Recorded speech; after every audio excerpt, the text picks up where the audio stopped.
Hey Hoopers, today we are going to be learning an isolation versus a static isolation versus a vertical isolation in the wall plane, which looks like this.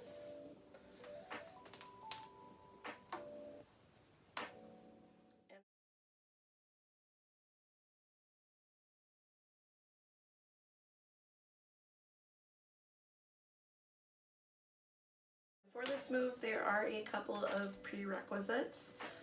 First, you are going to want to know how to do an isolation.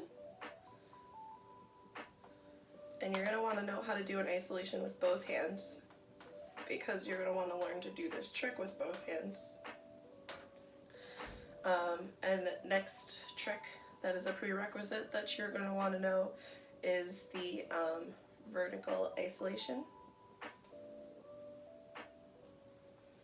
And once again, you're going to want to know to do that with both hands so that you can do this trick with both hands.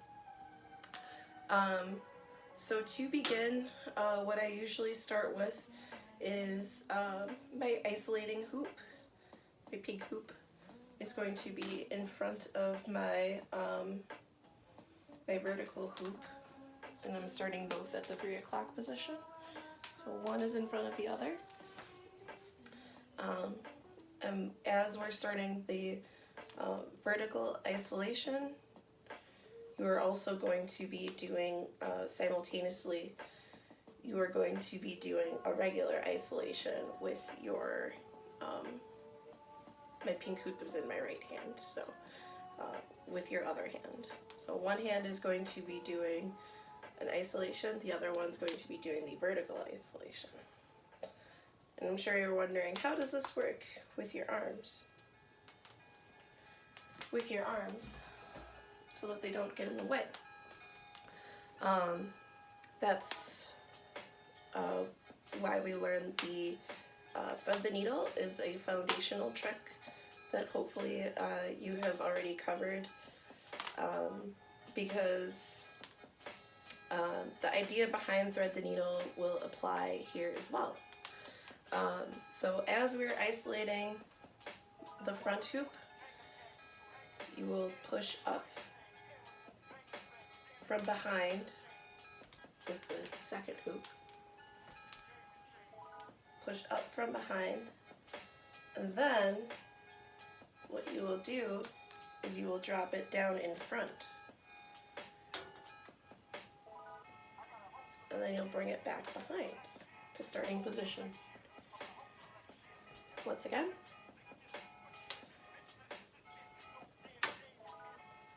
So you are pushing up as you are at the simultaneously isolating. And what I usually do when I get to the point where I have to rotate across the back of my hand is that's usually when I drop the hoop vertically down in front. So that way you can kind of meet in the middle right here where you have to rotate uncomfortably again. And then your hands will rotate about the same, and you'll end up back in the starting position.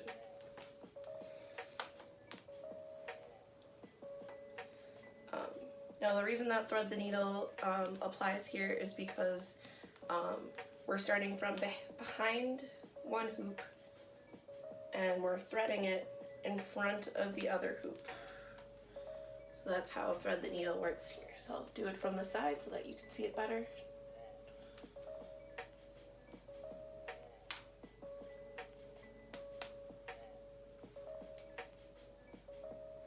And that's where the threading comes from, is going in front, or going from behind to in front to back to behind. Front, behind. And now you're going to want to learn how to do this trick with the opposite hand doing the isolation. So now remember, my left hand has the yellow hoop, my right hand has the pink hoop.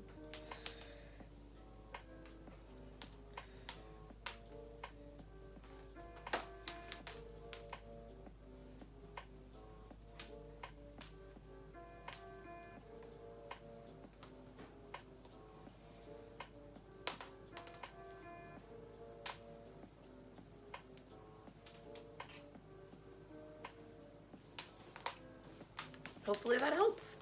If you have any questions, just leave a comment below and I'll get back to you as soon as possible.